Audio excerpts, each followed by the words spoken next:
more about this. Tom, if that happens, that will represent a really massive U-turn from the government on what really was a key policy launched in the autumn.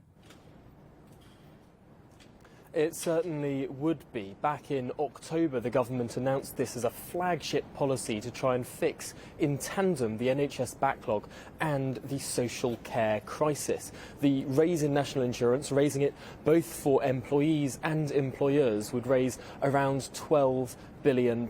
But since then, we've seen a significant pinch on people's incomes anyway. Inflation is running at the highest it's been in 30 years. And interestingly, a number of Conservative MPs who over the course of the last week have been having meetings with the Prime Minister and with the sort of core group of supporters of the Prime Minister have been raising this particular policy as something that is perhaps not wise to go ahead with this year, given the pinch on everyone's incomes. A very interesting reason why this is being raised is that this measure itself, according to the Treasury Select Committee, could be inflationary.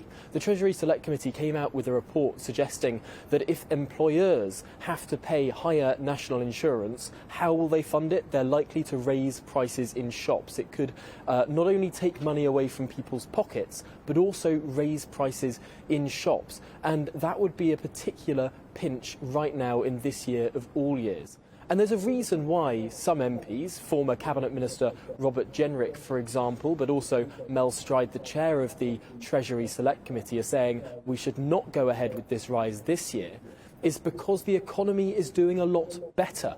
The latest OBR forecast suggests that actually tax receipts anyway, without this tax rise, are £13 billion higher than they were expecting back in October. So that's more money actually than the tax rise would bring in anyway, potentially because so many more people are in work, because the economy is growing faster than was expected. There's actually more money to fund that NHS backlog without the need to raise this tax this year.